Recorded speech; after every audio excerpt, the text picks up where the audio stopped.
या अल्लाह, क्यों मुझे कोई नहीं समझता, मेरे अपने ही माँ बाप। Why am I never enough for them? What, after all, is my fault? ये आवाज़ शायद मरियम की है, या शायद आपकी। कभी अपने ही बिस्तर पर तकिए में मुंह छुपाकर रोए हैं, इस डर से कि आवाज़ बाहर गई तो तसल्ली नहीं, ताने मिलेंगे। आज हम बात करेंगे उन घावों की जो दिखते नहीं मगर पूरी जिंदगी का बोझन बन जाते हैं। आज बात होगी टॉक्सिक पेरेंटिंग की। मरियम के घर का एक अनकहा कानून था, बड़ा भाई हमेशा सही होगा और दूसरों के बच्चे हमेशा बेहतर होंगे। जब मरियम पेंटिंग बनाती तो अम्मी कहती, हमजा ने तो प्राइज़ लिया था पिछले साल। जब मरियम के 88 मार्क्स आते तो अब्बू कहते, सारा के तो 94 आए हैं। इन छोटी छोटी बातों ने मरियम के अंदर एक बात हमेशा के लिए बिठा दी, मैं इतनी खास नहीं हूँ, मेरा प्यार कंडीशनल है। एक दिन मरियम ने रोने पर अम्मी से थोड़ी तसल्ली चाही। अम्मी ने फौरन झिड़क दिया, इतनी छोटी छोटी बातों पे रोते नहीं, तुम ज्यादा ही सेंसिटिव हो।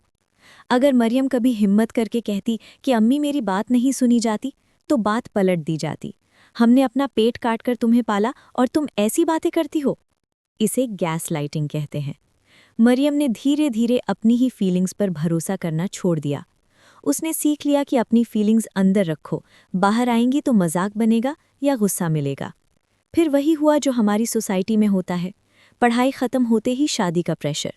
मरियम नए घर चली गई, मगर पुरानी दबी हुई मरियम उसके साथ गई। सास कुछ कहती, मरियम सोचती मैं ही गलत हूँ। शौहर नाराज़ होता, मरियम सोचती मैं ही ज़्यादा सेंसिटिव हूँ, क्योंकि बचपन से यही सीखा था।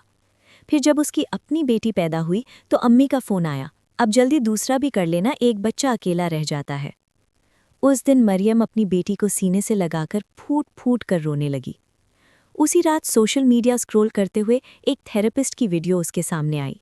उसने कहा, अगर तुम्हारे घर में तुम्हारी फीलिंग्स को बार बार डिसमिस किया गया तो ये तुम्हारी कमज़ोरी नहीं थी, ये टॉक्सिक पेरेंटिंग थी। और याद रखो, तुम्हारा दर्द रियल है। जिंदगी में पहली बार किसी ने मरियम से कहा था कि तुम्हारा दर्द रियल है। थेरेपी और सेल्फ रिफ्लेक्शन से मरियम को एक नई हिदायत मिली। उसने समझा कि टॉक्सिक पेरेंटिंग का मतलब ये नहीं कि आपके पेरेंट्स बुरे इंसान हैं। इसका मतलब ये है कि उन्होंने अपनी इनसिक्योरिटीज़ और लिमिटेशंस आप पर डाल दी। उनका कंपैरिजन उनका डर था, मरियम की कमी नहीं। उनका कंट्रोल उनकी लिमिटेशन थी, मरियम का कसूर नहीं।